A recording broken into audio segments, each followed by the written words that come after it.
right, we have a thumbs up. So, welcome to this August meeting of Budget, Capital, and Personnel. Everyone's here. Oh, no, Veronica's not here yet, but. And Lee. Say what? And Lee. And Lee. Oh, that's right. Well, I think we're going to get started because we do have quorum. And let's see, changes to the agenda. I think we have a rather lengthy audit report.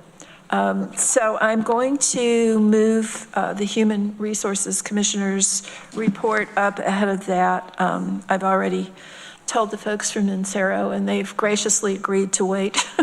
So the first item on our agenda, seeing no public comment, is minutes approval. Can I get a motion on that? Randy moves, Greg seconds. And welcome, Veronica. And since we're all here in person, we can vote in person. All in favor of the minutes? That's unanimous. Thank you. So, Chair's report. I briefly want to allude to something that we can discuss at a little more length in Ruby's Human Resource report. You would have all received a copy of our policy on evaluating employee performance. I don't know if you've all had an opportunity to read it, but it's somewhat vague and unstructured and definitely needs some tightening up and maybe a more uniform approach to how we evaluate our employees.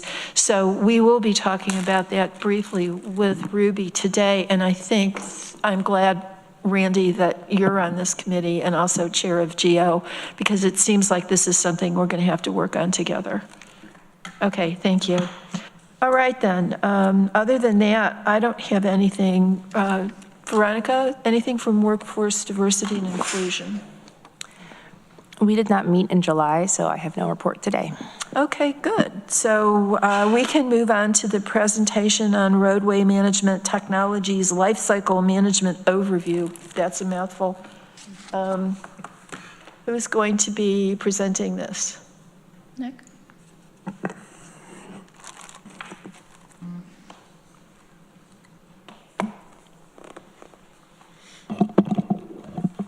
Good morning, everyone. I don't know as we had an actual presentation as much as we did the informational packet that we sent out in the agenda. Oh, okay. And then it was kind of just a question answer session for anyone that had any questions. Okay, good. Does anyone have questions? Oh, Randy and Irene. Thanks, Nick. I was on the F&I committee when you did a presentation, and I read the report. One of the things that they talk about in there is basically you'd have to reduce or save 0.11%, I think it was the number, of the total expense to pay for this software and tool.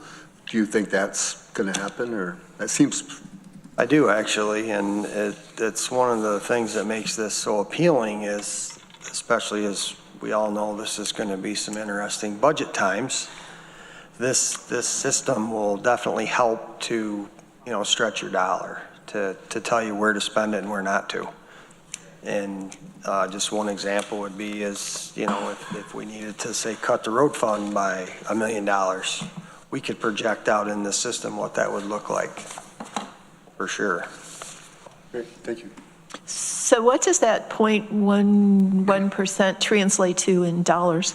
So it's $60,000 a year, and it is based upon your center lane mileage. So that's where it comes out for us. So the $60,000 a year is the cost of the 5-year?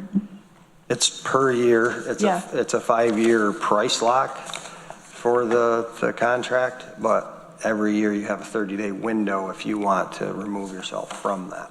So we're not locked in. So are you estimating the savings are going to be approximately equal to the cost of the contract? Oh, absolutely. All right. The savings it's to spend your money wiser, per se, is how the technology is set up. Okay, thank you. Irene? Yeah, Nick, hi. Morning. Good morning. So I was actually, in your answer to Randy, I was a little bit confused. Can you pre-program in and say we want to save $1 million in the coming year and it will be able to provide you the best way to do that? It would be, yes, we could put in our total amount that we have to spend, and then in the system, this kind of the scenario builder or planning part of that could tell you, okay, you have $3 million to work with, not 5.5, and you'd put in how to spend that, and then it would adjust and show you where, like your worst case scenarios, what you need to take care of first, and then you could project out what you're losing by not spending what you were originally going to. So Okay. it's a lot of, and the neat thing with it, it's very data driven. Plus it uses all of our local pricing. So we put in what we would pay from our bids for, paving and chip sealing and gravel costs and all that. So it's built right into the system. So when it's giving you out a number, it's accurate to your area and what you're spending. And you have to, I presume, put in the baseline of the status of the roads, how deep the base is, all of that stuff. Technology sets that. The sensors that go on the vehicles is what develops that PCI score, your pavement condition index. Sure, but it doesn't know how deep the base is or when the last time it was paved or. There's some preliminary information that we could put in to get it started. Yeah. But it does base it upon like rutting. So it will know if a road is rough. It'll know if it has potholes. It will know if it has cracking. It will know if there's wheel ruts in it. And that's all based on that score. And from that score, it develops what you should be doing as a process. Okay. I mean, it's as good as what we put in it, but it also adds, it's very data driven from the sensors that are installed on the vehicles. And it understands winter roads versus summer roads and. That's the neat thing is you're getting a live score of your roads year round. Currently, we're getting a score once a year by my staff that goes out and does it. But winter roads are typically all messed up. Yes. But so does it take that into account or is it going to give us false indication of how bad the roads are? It would give you scores in the middle of winter that you could see, and then obviously we wouldn't base everything on that until the frost comes out of the ground and everything settles back out. Okay. So it wouldn't be, I mean, it'd be a false positive in Yeah. January or February. Yeah. But we'd be planning it. That's why this is, I'm hoping if, we can get everything to go through, that this stuff would be installed and we would set a baseline before winter was here. And have you spoken with other municipalities that have used this and found benefit or? We have, it's fairly new in New York. Greene County is currently doing it. And Genesee County is in the process of doing it. They were kind of ahead of us, and I don't know if they actually have them installed yet.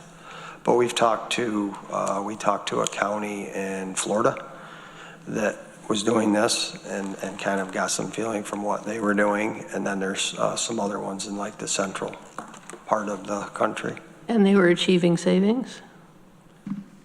I don't know as I actually asked the question about savings. It was more of what, the data and actually one of them was bragging about how far they could project out their plan for, the scenario side of it. Okay. Christy? Hey there, did we do an RFP for this? No, this would be off from a piggyback bid from Greene County. Okay. There's no year-by-year cost listed, and so do you know what the cost would be for years 2 through 5? Yes, it's $60,000 a year. It's price locked for 5 years. So it is that each year. So Yes. say we wanted to back out after year 2 or 3, what would happen? We have a 30-day window every year before it renews. So if we back out, then all of the equipment and stuff that they put on, it's their equipment. The data is ours, which is good, obviously for a little while. And as it ages, it's not all that valuable, but it's still our data. Okay, right, thank you. Randy, you had another question? I did. Yeah, I wouldn't be surprised if the savings more than covers the cost of the software. Right now in the system, right now you're doing physical inspection, staff are. So would that alleviate them having to go out and do this testing because it's whenever a car drives over it? Yes, definitely. There's 2 staff that does it every fall, and that's kind of been we always try to keep it fairly standard, as in, we had one person leave, so then we always try to have one person that's done it before, but it's all human. It's your opinion. As you drive down the road, it's your opinion of what you see. This is not anybody's opinion, it's actual data and software. Okay. But yes, it would eliminate the 2 to 3 weeks for 2 people doing that, yes. So when, and it's going to be all the county's highway vehicles would have this, or? I think 15 to 20 is what they had said. Okay, thank you. For our size. So I'm still a little confused about how this is going to pay for itself. And the reason I ask is that in the memo on packet page 14, it says for 2027, the Highway Department's upward adjustment is I need glasses, man. I might Is too. estimated permit revenue is enough to cover a little over a third of the annual subscription cost, and an increase to the department's fiscal target is requested to cover the difference. So we're increasing your target by, 30-some thousand? 36,000, yes. So where's the savings, and where's the balancing that's going to make it worth our while to invest in this? So the savings, part of the savings is we recognize permit growth in our revenue, so we didn't have to come to you for the full 60. That's why we kind of went that direction to say, all right, we're recognizing this revenue, where can we be? And then but there's still a deficit, so that's my question. Is that going to disappear as the years go on, or how is this saving us money in the long run? It's saving us money by better educating us where to spend it and stretching the money to stretch our dollar even farther for where we should be paving, where we should be crack sealing, where we should be chip sealing. It's for the planning purpose to physically save you. It's saving in our infrastructure, not actual dollars that you would be able to see, I guess. Yeah, Norma seems to want to say something here.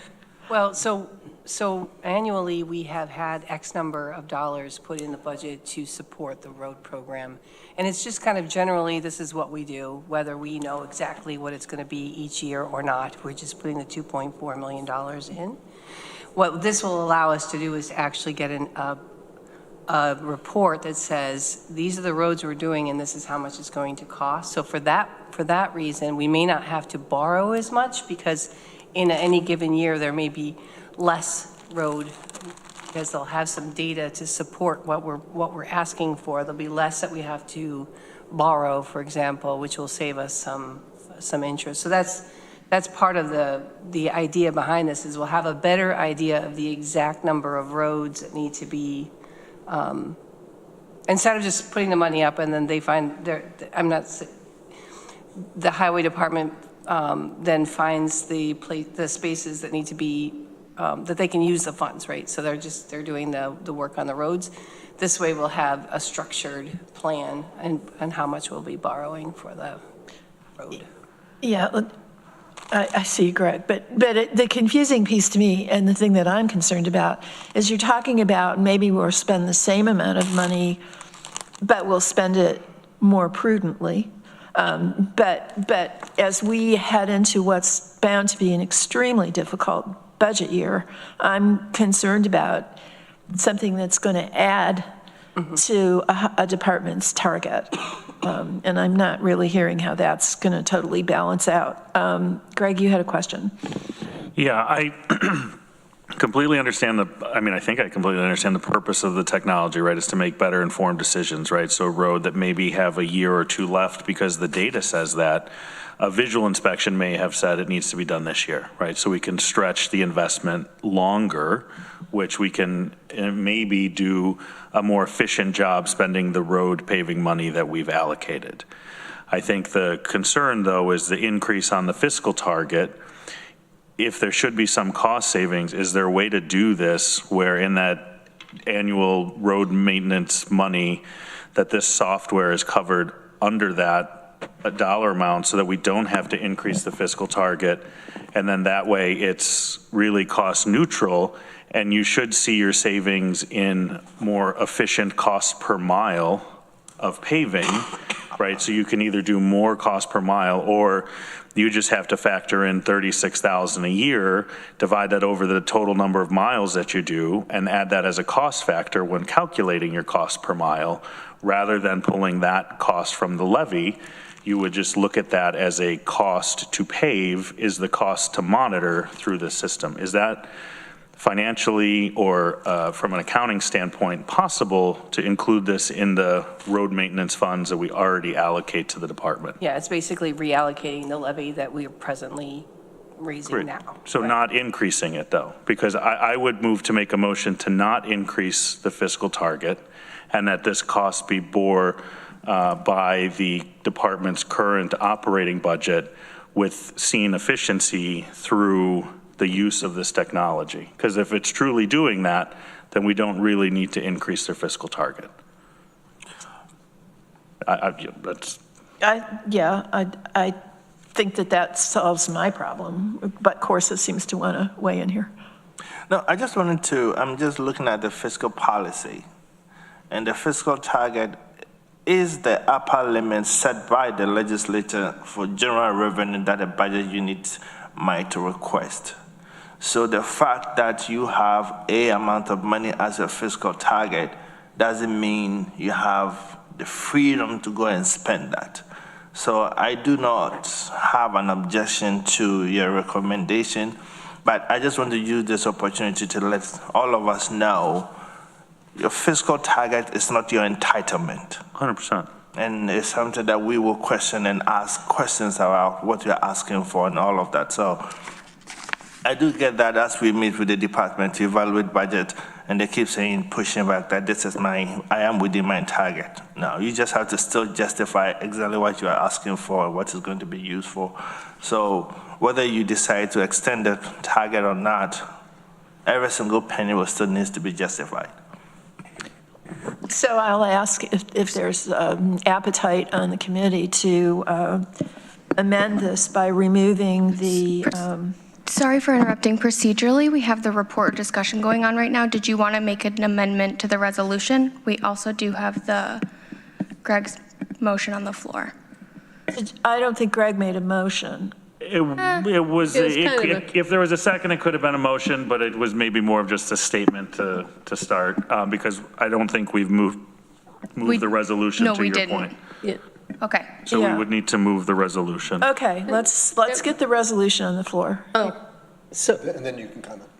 okay, I still had just one more comment about, Okay. just generically.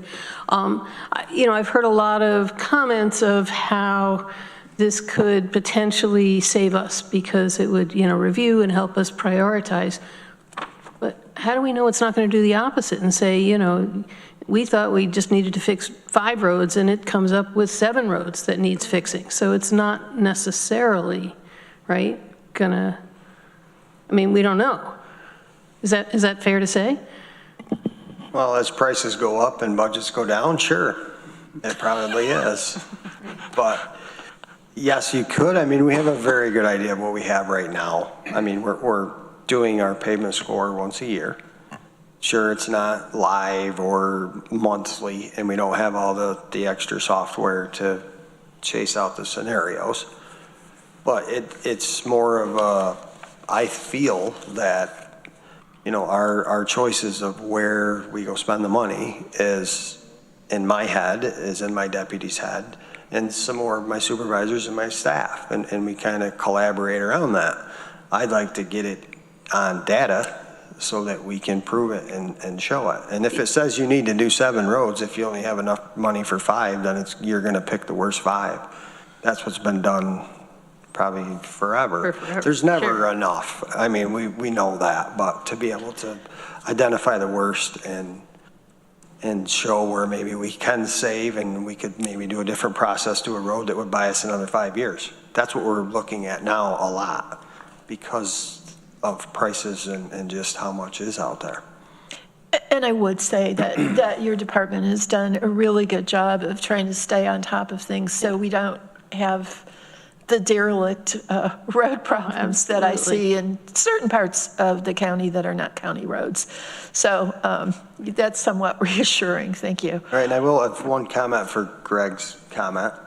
We tossed this around a lot of different directions. We actually met with Daryl, and I asked Daryl if I could pay for this out of my capital side. Just pay for it and do it. And we decided that no, that really wasn't the best because it's a software and it's not a true asset. So now you get to the other side, which is my CHIPS account, my materials account. That's where this would get paid for out of. So within our CHIPS account, we get 4.8 million-ish. There's $1 million of it that's throughout our budget. Well, the tighter we get on that account, the harder it is to hit your mark to get back all your reimbursements. Right now we're doing that, but I'm always fearful of going after an account using something that we can't be reimbursed for. And this will not be able to be reimbursed by CHIPS. It's just not a piece that we could mix into there. But yes, it is. I mean, and with Norm and I had talked, and it's like, well, we should bring this to the ledge and keep them informed as we're moving forward and what's going on. So there's not a surprise 2 months from now when somebody has a question or a public comment of what's going on with the sensors on a vehicle. So that's kind of where we're here. Thank you. Is why we landed this way. Daryl, did you, I saw you. You saw me get excited? Yes. No, I just wanted to add one other point as to why we decided to go into operating is because it's a reoccurring expense. It's not a one-time. If it was a one-time, I think the discussion could have went a little different, or at least, but it's an annual reoccurring, and I thought it'd be better represented in the operating. Thank you. And we have the chair of F&I here who might want to weigh in or not. I think Irene's last question got the answer that we were looking for. Yeah, I mean, you have a budget. If you need to do more, then you have to prioritize. And the thing that doesn't get done this year gets rolled over into next year. I guess that's just how everything works. Let's get this on the floor. Greg moves, Lee seconds. And now, I have a question. So is there appetite on this committee to amend the resolution by removing the resolve that adds to the department's target, or? It would be packet page 12, line 44, and packet page 13, lines 1 and 2. Yes. So, I just want to see how you all feel about that. Greg? Yeah, first, I will say, I think we have the best highway department around. I will put it up against anybody. I think there's some municipalities that maybe are lowering their speed limits so that the potholes in the streets don't damage your cars as much. Not naming who that is. Not naming who that is. Read the Ithaca Voice. But I think it's really, it's really needs to be noted. You guys do an exceptional job. Yes. I think the reason I'm heavily supportive of this is because it takes the human component a little bit out of it, and it leaves the institutional data and memory and knowledge with the organization. So as we look at continuity of government, I think that this is really key, because it just doesn't rely with Jeff or with Nick or with whoever the next one may be at some point in time, right? This leaves the data here for us. But I think to what my colleagues are getting at, this is a tough budget year. And if this is a priority, I'm of the position that you need to prioritize this in your operating budget. And if a new cost comes in, we need to find a cost to take out. How you do that is up to you, but I think that's the message that we will likely send as a committee. So I'm in favor of making that motion if that's how my other colleagues feel as well. Well, I guess we'll just make it? If you want to make the motion and we Yeah, get a so- second, we can discuss it. So I would move that we remove from packet page 12, line 44, and packet page 13, lines 1 and 2, which essentially would eliminate this from increasing the fiscal target by 36,000 in subsequent years, and that this be sort of folded into the current fiscal target of the department, and that they can manage the allocation of that resource. Are you seconding, Randy? Okay, now, so the amendment's on the floor and we need to discuss and vote on it. Any comments on this? Randy?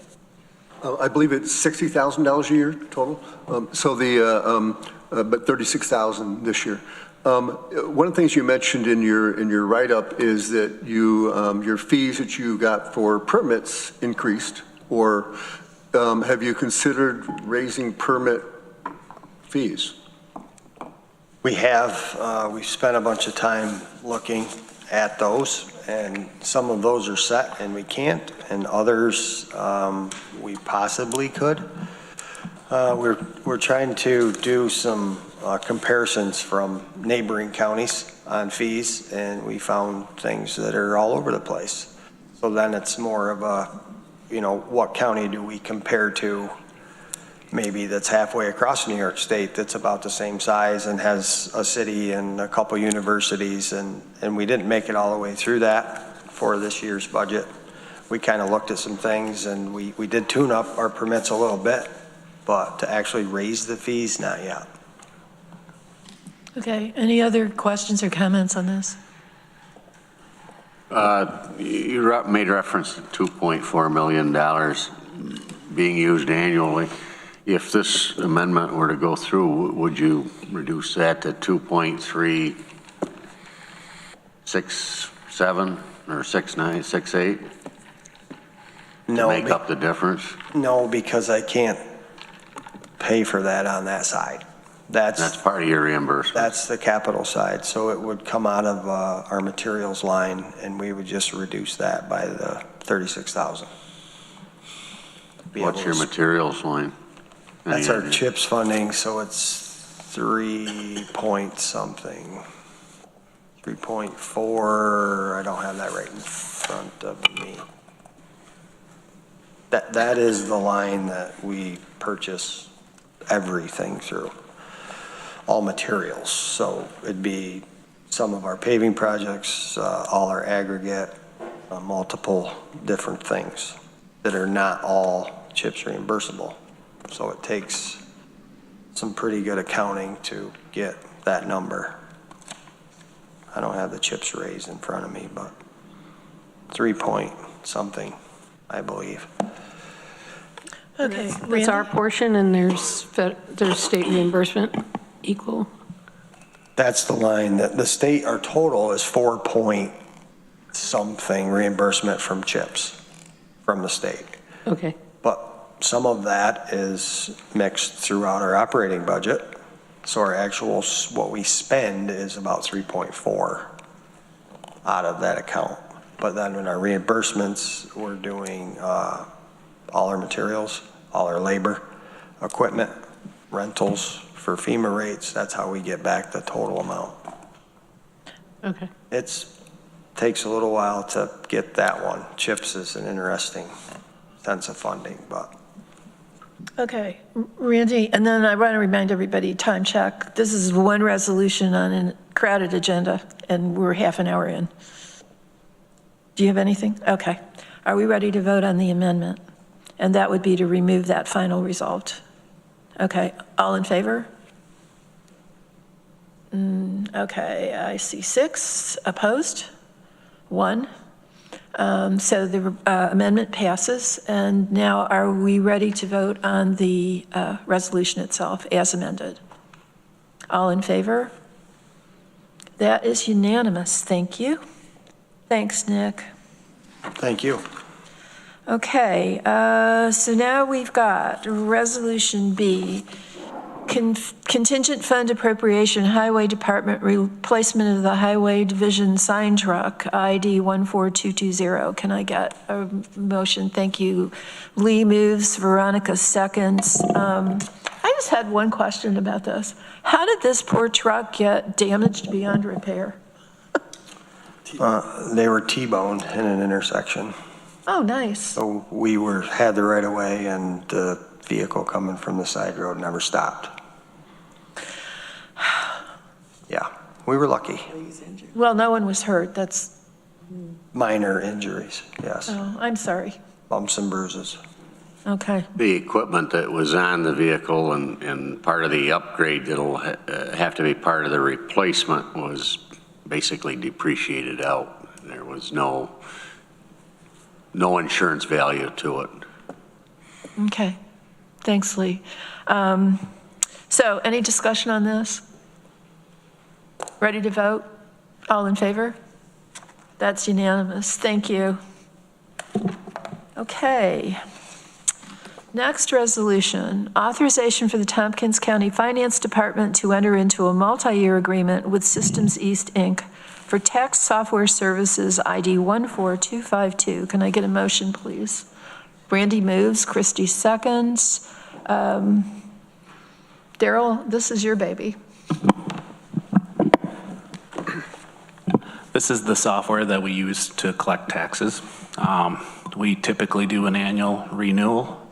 This will lock us into a certain rate increase over the next 3 years and also saves us with a lot of administrative burden when it comes to redoing the contract and the POs every year. So, Any questions? We got Randy and then Lee. So this is for collecting real estate taxes? correct, property.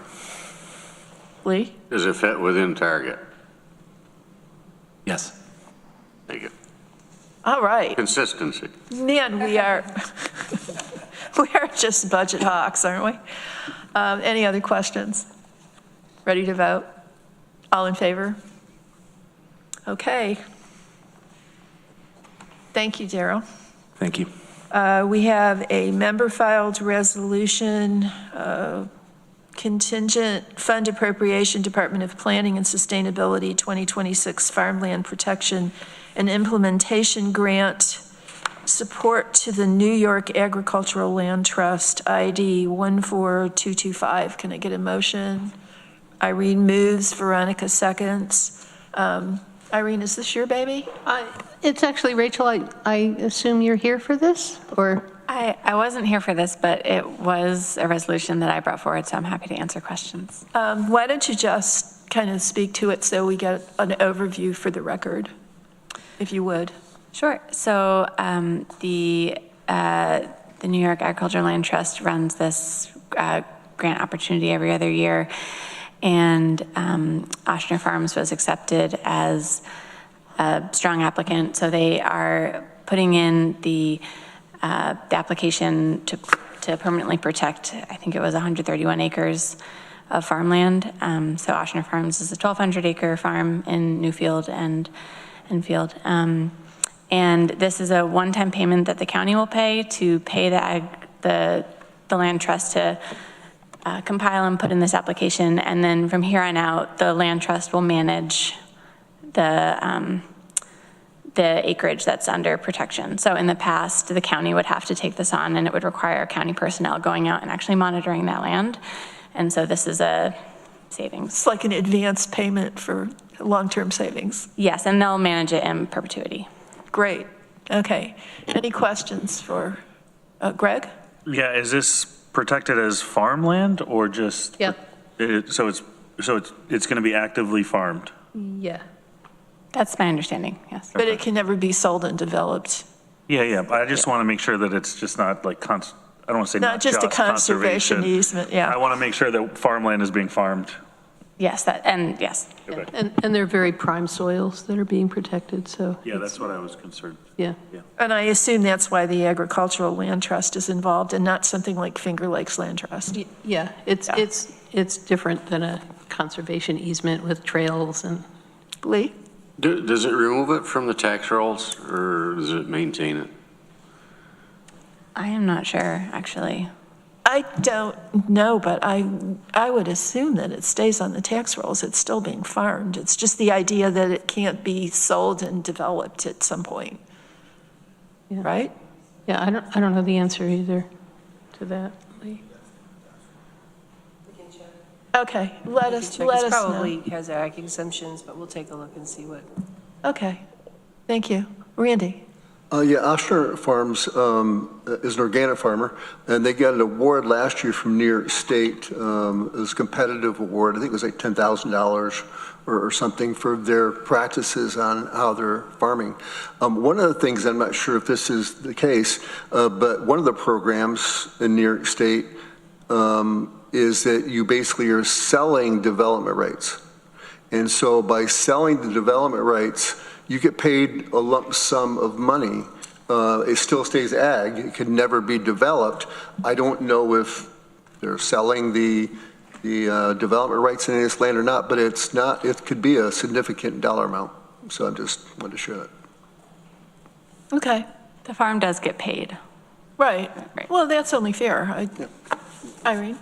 Yeah, that was Okay. going to be the same. Any other questions? I think it would be great if we could find out, Norma, at some point. Yep. Just let us know about whether it stays on the tax rolls. Yep. Are we ready to vote on this? All in favor? That's unanimous. Thank you, Rachel. Okay. County Administrator's Report. Are we going first? I'm not. Yes, go ahead. Sorry, we weren't sure whether to go over the report or not, considering the amount of the presentation you have. Maybe we will. Well, I mean, if there's something other than the audit that you can give us briefly and feel we need to know, yes, please do. Yeah, so I'll say the budget, we are plowing along. We currently have moved down from the 29.6% down to, I believe, 21%. That's where we sit. I don't see how we'll be able to present a single-digit tax levy increase in our recommended budget. We don't see it. One of the key concerns has been some of the postponed increases over time. So we presented to you also a report how we got here. I think Norma shared it to all of you this morning. It's quite a lengthy, it's not a lengthy report, just 6 pages. So please take your time and read through it. I'll turn it over to Norma if you want to highlight some key items in the document we shared this morning. And also we're happy to answer questions later date because you just get a document today. I don't know if you have had time to go through it that much. We'll send it to the rest of the legislatures as well. So we will be happy to speak to it on the 18th if the time will permit. But yeah, Norma. Just very quickly, this is just a high-level overview of the document that we sent out. And this is in response to the question from last month's meeting about kind of how we got where we are today. So the report, again, we were responding to the question from you folks, but just to kind of go over we have rising recurring costs, the one-time funding that we've used to support the tax levy, and then the 2027 budget is replacing some of those temporary supports with recurring revenues to protect the fiscal stability. So, our big challenge really is to figure out how to fit the one-time funds and the multi-year initiatives into the budget. Did you have something? Okay. So in 2027, so things we're looking at, we have a $6.8 million increase in salaries, a $3.5 million increase in fringe benefits. That's mainly due to the rising costs of healthcare and pensions. We have about $5.2 million worth of, this is not an increase, this is just total $5.2 million increase or cost for tax levy supported debt service. And on average, we've used about $4.6 million per year for either one-time initiatives or to stabilize the tax levy over the last 5 years. Again, this is just a graphic representation of the personnel and benefits, but we've got like I said, we have almost $7 million in increases in personnel costs and about $4 million in fringe benefits. It's about 12% over last year. So just, how some of the things that kind of drove these increases, we've expanded our initiatives for the sheriff's deputies, rapid medical response, the care teams, and the county security team. Those had been kind of phased in over the years, either using some one-time funds, ARPA funds, or in some cases, they're slowly being added to the tax levy. But those are things that have kind of just some of the examples of the big initiatives that we've taken on for salaries. We also had a compensation study that we had to make adjustments. Many of you may remember, I think it was 2023, it's in the report, that we had the compensation study and from the Burke Group, and a resolution was brought forward to the legislature to make those adjustments. We've also, of course, had to maintain our salary adjustments due to our contract negotiations over the years. So the one-time funding, just to show you, we've had $28.74 million used in fund balance over the 5 years, and $19.85 million in ARPA funding over that same timeline. So we've had about a total of $48.59 million that have supported initiatives, not necessarily ongoing initiatives, but initiatives across the years of the county. The tax levy, so this is just a representation of what we've used to defer the tax levy. So you see we've been, in 2021, we had 2% worth of fund balance to defer the tax levy, and 2%, 3%, and so on. Last year, because we didn't use one-time funding really to support any of the initiatives that were brought forward to the legislature, it was 100% put in to reduce the tax levy. And this is also utilizing the vacancy factor that we have taken advantage of since 2024. So again, our fund balance policy changed our ability, or our flexibility in utilizing those funds. So we changed our fund balance in 2024 to a target fund balance of 25% of the actual expenditures. In previous years, prior to that, we used 18% of previous year's revenues. So that was a very different way of calculating the fund balance unused, or the unencumbered fund balance. We've got about 10% of our capital went to capital reserve, which was an investment that the legislature made in 2023. They put about a little over $5 million to support some 5-year, we saw the end in sight. It was a really good way to use fund balance, knowing that these were short-term uses. And then our fiscal policy also requires us to keep a 3-year average trend for our reserve targets for insurance, for workers' compensation, and our tax stabilization. And just again, this is my last slide, but looking ahead, we have to maintain our services, kind of looking at evaluating our recurring expenditures, to make some hard decisions about what we can and can't continue to do. We do have to meet our contractual obligations for salaries, benefits, and debt service. So that has been, those we have no choice but to keep those within our fiscal target.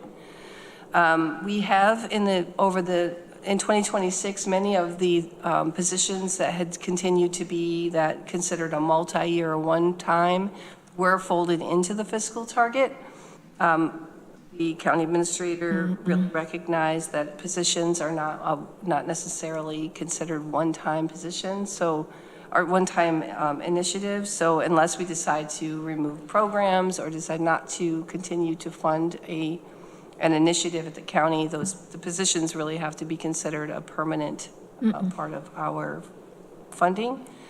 We're investing in our critical infrastructure. We're trying to look at what financing strategies we can use to keep our tax levy level and as low as possible but still maintain the infrastructure that we need to continue to support. And then we're just, again, preserving our fund balance and reserving the limits while limiting our tax burden.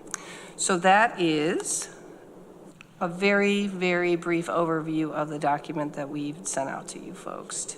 Norma, could you leave that slide up, because I think there will be conversation. Okay. Greg, I see you fidgeting over there, so go ahead. Yeah.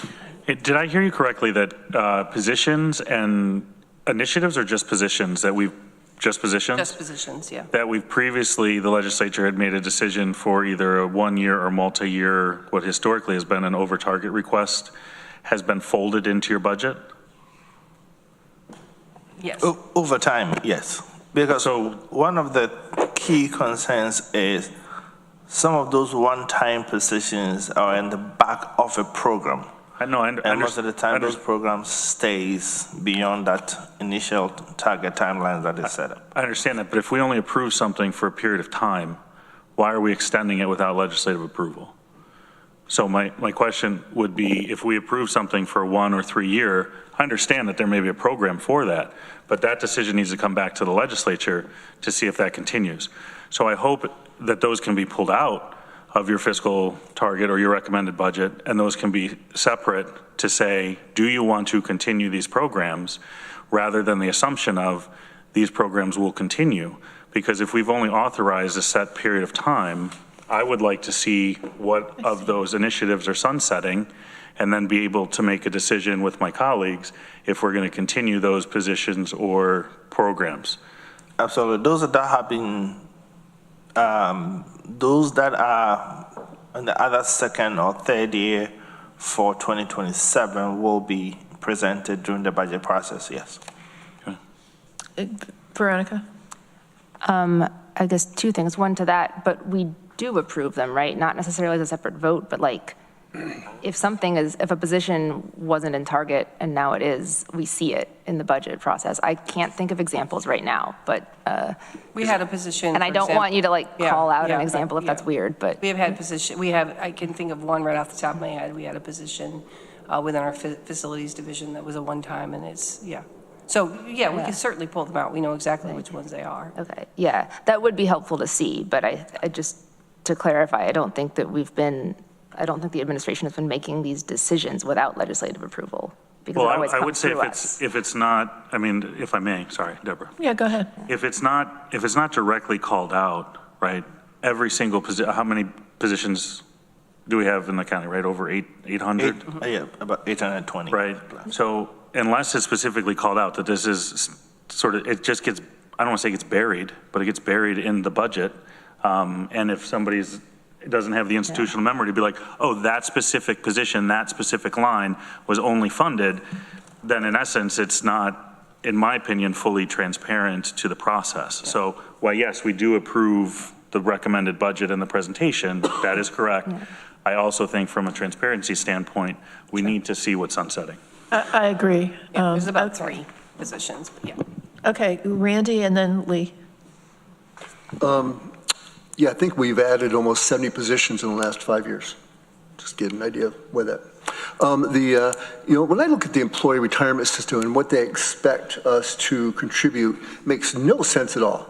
I mean, I remember when we analyzed this when I was in the school board, it's like they want a 15% increase when the stock market's going through the roof. I mean, I don't know who's managing their money, but they're not doing a very good job, whoever it is. We shouldn't be paying that kind of money. But one of the things that I think you should take that up with the state of New York. It's ridiculous. Yeah. I mean, one of the things that really drives a lot of our expense too is our capital expenditures. And I know from ARPA funding, if I remember correctly, we took roughly 14 million of that for capital expense. Wish we had that money now.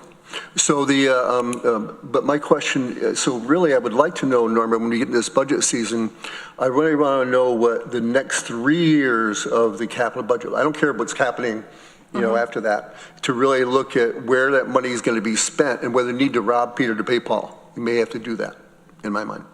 I think we have to rob everybody. Right. But my question for you, Carissa, is you said 21%. So you've knocked it from 26 to 21. 29 to 20. Okay. So realistically, where do you think you're going to get it? And the reason I'm asking that question, because if it's not a number that's good for me, I want to provide guidance. Yes. So I think based on where we are right now, we will be looking at presenting a recommended budget somewhere in the region of 12 to 15%. I'm sorry, what was the number again? Between 12 and 15%. 12 to 15%. Yes. Well, that's not acceptable to me. And so I would strongly recommend that you ask every department if they had to reduce 2 positions, what would they be? Absolutely. And we are having those conversations. So one of the things that we've done is most of the vacancies now is being held, reviewed, and discussed with the department before we allow backfill. And the other reason I ask it, because obviously if we're paying, the benefit costs continue to go through the roof. And the more employees we have, that number is just going to keep on going up. Absolutely. Right? So it's not manageable. It's not, in my mind. Absolutely. Okay, Lee and then Veronica. The first question got answered. Greg and Veronica picked up on that. Because I had the same concern when you outlined the positions being rolled into the budget. And if you're going to, I don't want to say redline them, but at least identify those that you want to include in the ongoing target, I think that's something that the legislature wants to see. Second question comes back to just your anticipated use of reserves. None to use. None. Yeah, so let me break that a little bit. So when you talk about reserves, those that we have set aside, we do not anticipate recommending the use of fund balance in the 2027 budget. But we do have the tax stabilization fund that is not, remember last year we wanted to use the tax stabilization fund, but Maury recommended that because of the way it was set up, we couldn't logically use it last year. But I anticipate, depending on where we land with the final numbers, we may include that in our recommended budget.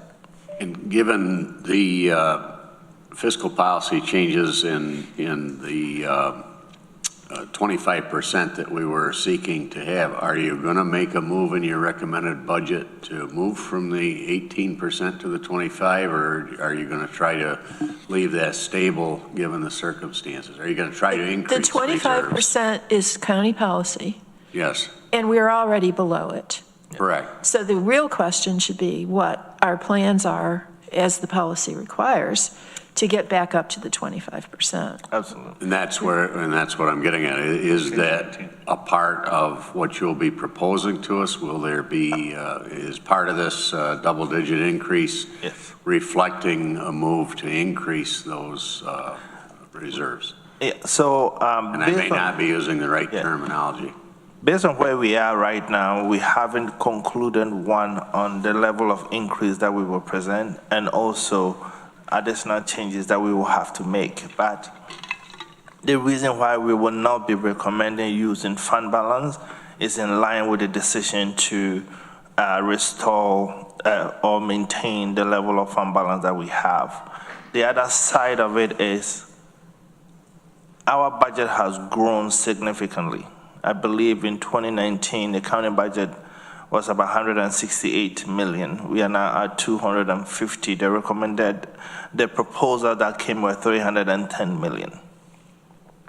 That means that the 25% will also grow. It's not going to be a static number. So we moved, even though as they will go through the audited accounts, even though we recorded some reserve, some surplus last year, our fund balance percentage decreased a little bit. So the number, our fund balance grew, I believe we're now about close to 45 million, the unassigned fund balance, but the percentage to the expense reduce because the increase in the expenditure levels. So those are some of the things that we are grappling with. But we have, if we really want to get back to the unassigned balance of 25%, which is roughly about 66 million, we need to make some difficult choices in 2027 and beyond. Also, I can say, based on, unless we have significant program cuts or staffing changes, candidly, if we do any tax levy increase about 6-7%, which will exceed the tax cap anyway, we may be in the same position of that reduction again in 2020, or exceeding the tax cap again in 2028. Why we are looking at such a huge number is just in 2020, just in 2026 budget alone, we used over $4.5 million, which was close to about 5% of the tax levy deferment. And those are some of the reasons why we are where we are. So we use 5% fund balance, tax levy deferment, and also about 3% vacancy factor, which is creating the space that we are trying to manage at this point. But if we were using that out of fund balance, then that 5 million or 4 million or whatever the number was really done in the terms of a 1-year target adjustments. Yeah, or multi-year. Yeah, absolutely, it does. And I think if you remember when we did the budget, at the budget retreat, we indicated that maintenance of effort alone was about 17% tax levy increase. And those are some of the contributing factors to that is those deferment, those fund balance use, those vacancy factor consideration, and some of those things. But if we look at our sales tax, it has pretty much plateaued at this point. And we have to either look at other additional revenue sources we can identify. I think within the next couple of weeks, we'll maybe bring in other options that we can evaluate. Cortland County last year passed an increase in the mortgage recorded tax from 1% to 1.25%. We may have to do something similar to that will give us about $1.5 million and many other things that we can also evaluate to hopefully increase a little bit more of other revenue sources that we're able to bring in. But it's quite a very tight process at this point. Okay. Veronica, you had another question, and then I have Irene. Yeah, less a question, more a thought about how if the tax levy increase is going to be, significantly bigger than we've seen in recent years, I'm thinking about I think it's not too early to start thinking about how to communicate that to our residents in a way. For multiple reasons. One, as it will, a dollar is a dollar, but it's going to land differently with people if they are aware and plugged into what are those dollars paying for that's valuable versus is it framed in kind of resentment at state mandates. And I confess I offer that framing a lot, so maybe we'll try to shut up. And also I think that if the exercise, and I don't know whose it is, we have a communications director, so it's feeding towards her, but the exercise of explaining this is why the tax levy is going up. And in a lot of cases, we could slash and burn our programs, but in a lot of cases we're not, because there are reasons that we've funded certain things, and there are things we hold important, things in our strategic plan, things in our values that we do want to, we want to support our employees to a certain level. We don't have a choice of, say, contributing to the retirement fund on top of whatever else. But there's a lot of other things that are important. And I think that the exercise in figuring out how to communicate that to the public can also hopefully clarify our thinking, and if and maybe help us make the decisions of what do we keep, what do we cut, or is there maybe a more nuanced decision than that comes out in trying to talk about this. So that's a thing I'm picking up now. Thanks, Irene and Greg, and then I'm going to talk, and then we're going to move on because we have a lengthy presentation from Insero. Yeah, first, just in response to Veronica's comments, Monica is starting to publish on Mondays. Yes. In fact, we'll get a next installment today. I thought that first one was just a fabulous job. I sent it out to the town boards and constituents in both of my districts. I think it is terrific, and to the point of it explains it to us. It's true, it did, and honestly, this piece that you just put out, Norma, helps also for us newbies, and I'd love a copy of the on-screen presentation as well. My question was, I think it was at the last BCP meeting, I don't remember which one, you delivered another piece of bad news, which is that our, not only that our expenditures were up, but that our revenues were down. I think you said somewhere around 20 million. Do you have any further clarity as to that piece and what's happening there? Yeah, we are working through the numbers. One quick example I'll say is, for example, with the SNAP administrative cost shift, even though the DSS is not asking for additional positions to do the work because the workload has increased based on the requirements, the federal allocation for administration was cut by 50%. So, and we have already take care of that in the numbers that we are looking at. So that automatically is over, I believe, about 700,000 or so cost shift to the county that we have to bear. And so if you look at the totality of it, I believe, I'm not looking at the numbers now, but revenue as compared to the adopted budget in 2027 is down by about $30 million. Revenue as compared to the 2026 adopted budget is down by $30 million, but expense side is up by about $35 million. We are evaluating every single request and every single item, and as Craig requested, all the changes that we will make, we will lay it out in the summary for you to see where we have made some of those changes. Yeah. But the biggest part of those that cost, we increased fringe from 44 to 47%, and that alone shows in those numbers. And also payroll year-on-year adjustment is pretty much about 3 to 3.5%. That also shows in that increase in that revenue source. And because I said, like, sales tax is plateauing and other revenue sources are not coming in as anticipated, that is also showing in the shortfall in the revenue numbers. Okay. I would love if you could, as soon as you could, to put together an explainer on the revenue shortfall the way that you did on the expenses increase, because this was super helpful. Will do. Thank you. Thank you. Okay, thank you. Greg? Yeah, real quick. I would hope, and I would ask, and I would maybe want to get a sense from my colleagues. We talk about programs and services that we potentially need to cut, right? But it's really hard as we're on what I'll call the cutting room floor, or the adding room floor, depending on how the sort of will is of the legislature that day, to identify how much truly savings could be done if we eliminated a service or program. So I guess I would ask and want to see kind of a menu of, here's some options, and here's some things that we've identified as the other department heads or as county administration, and here's the program, here's the cost.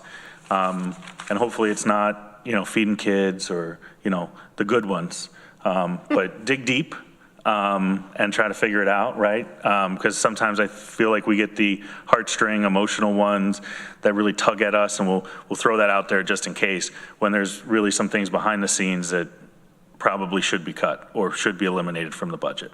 So I'm hoping that we can get some options, even if you want to recommend them as part of your budget, so that, it's not us going through and pulling things out and sort of trying to ask you on the fly and making the meetings go for hours on end as we try to calculate how much a program or service would be if the legislature decided to eliminate it and or add it back in, if it's something you've suggested removing, to play both sides. Yes. Yeah, I mean, building on what everybody said, maintaining essential county services, and I would assume that that also includes mandates. I mean, what's essential? I think essential is not necessarily what we're already doing, because I think this county generally has gone above and beyond even what's mandated. And we've done that because we've had the fiscal ability to do that. Yeah, it's all very well and good to say, well, we have to maintain everything that we're doing because it means it meets our values and priorities. But, it's just like running a household.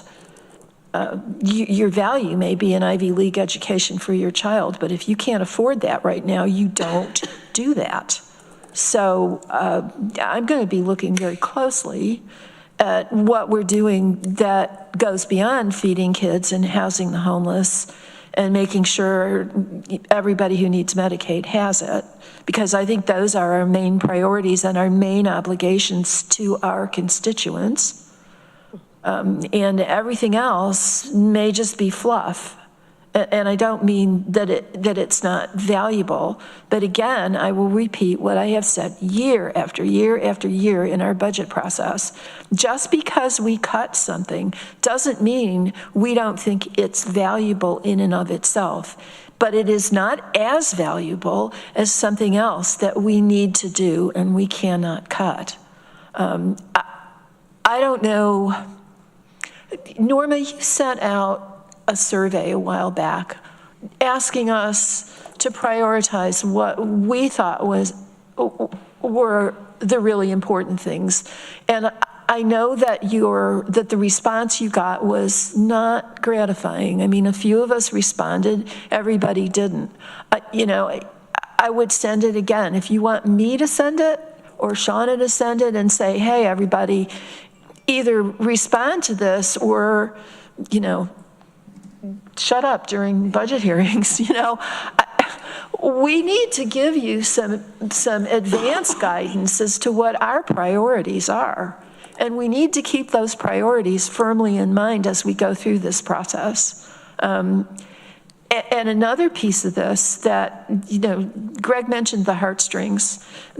Our not-for-profits yank those suckers until they're, as stretched as they can get. And I want to remind everybody in advance, no matter how much value we think that our not-for-profits offer to our constituents, we need to put our county employees, our county programs, our county departments first.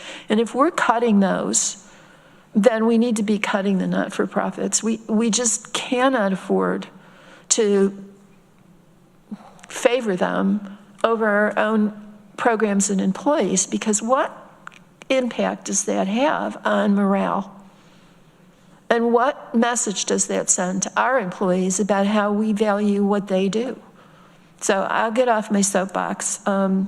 Thank you for this not very cheerful presentation. I'm sure we'll be hearing more. And Veronica? One little thing. I agree with all you said, but also there are programs where, both in and outside our county, where if we cut them, it will increase expenses, not at the same budget line. And there are nonprofits who I know it's complicated, but there are some, say, nonprofit programs that, for instance, ease the burden on our DSS employees because who have a huge enough burden enough. I think it's hard to untangle. I don't have the answers, but that is a factor. Well, I think we need to equalize the cuts at the very least, and we haven't done that in the past. So, okay.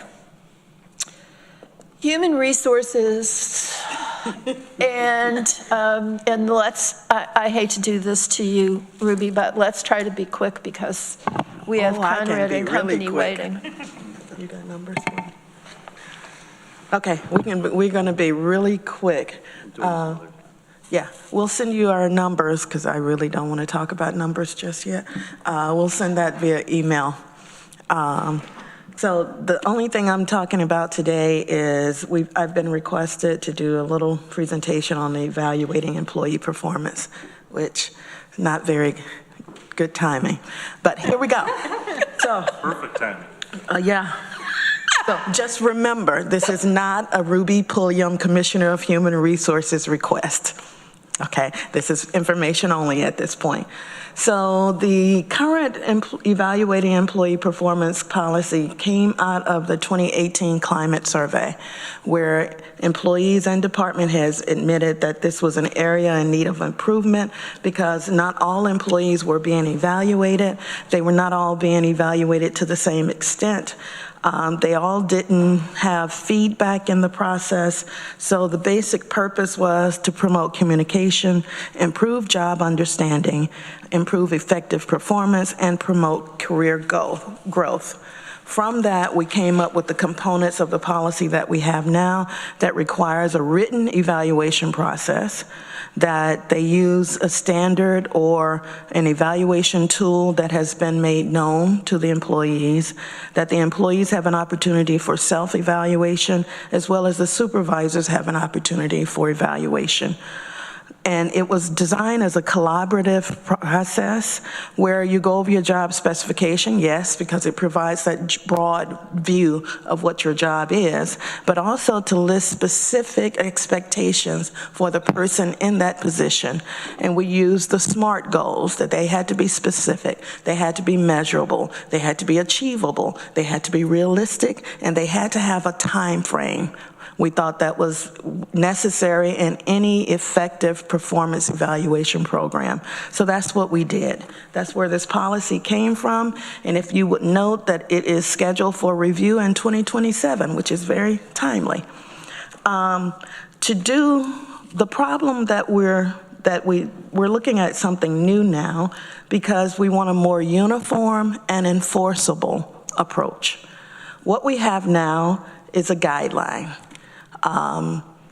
Several departments perform it, several don't, for whatever reason. And that has presented some problems that we've talked about before. However, in order to make it more uniform countywide and enforceable, we don't have the staff to dedicate to simply following up on performance evaluation from every department. I don't have the staff for that. There are software programs available, both through UKG, which is our current workforce ready system, and through NeoGov, which is our applicant management system. I don't have a cost yet. We have sent inquiries out. We had demonstrations of both within the last 3 years, but I'm sure those prices have changed. So I will get the cost for that, as well as the amount of staff time that's needed in order for those systems to be implemented. Because it's not just the cost of the software. The software has to be prepped, the information input in the system, and that requires people. So we're coming, I will get those prices back to you. I think what we need to look at right now is how we can strengthen our current program so to make it more uniform and more enforceable without an increase in software or personnel costs, which is not an easy task. And it's not an overnight task. So if you have suggestions after reading this policy, how we can make this more uniform and enforceable, then I'm all ears. We'll work with it while we're getting the cost of the software. I can tell you right now, we cannot do that without either software or people. And at this point, we cannot dedicate staff to that. So I'm going to, thank you. I'm going to suggest that because we still have the audit, this is something that Ruby has offered that we need to think about, and we should take it up at next month's meeting. And at that point, you will have had time to absorb this, and Ruby will have more information. And then we can consider, I think this is something that GO and BCP can work on together.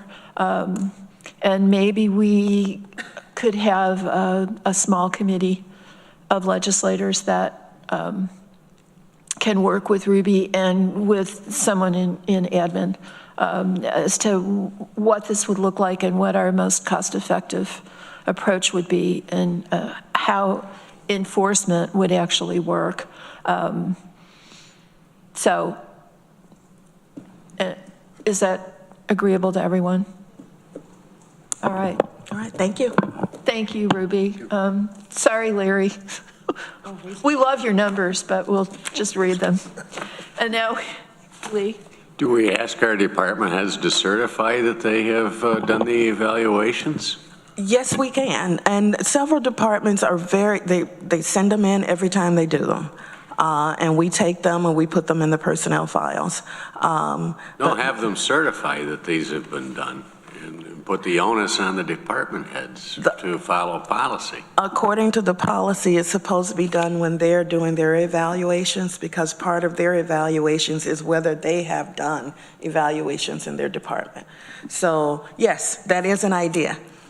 I have to say, and we can figure out how to do that.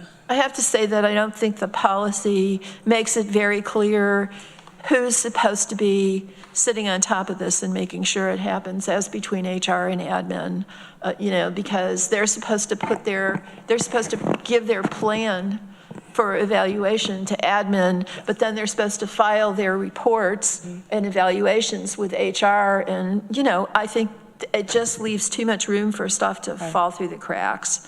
And I've got to say, all departments, every one of the departments gave us a copy of the tool that they would be using. We just have not followed up to see if they were actually doing it for all employees. And you remember, there's turnover constantly. Some supervisors may have started performance reviews. They may not be in the same place now. Some employees may have had the initial one and then they're not there anymore. So there's turnover to consider as well. But yes, that is a good idea to have the departments certify whether they have completed their performance evaluations. Okay. All right. Thank you, Ruby. Thank you, Larry. Sure, anytime. Your turn.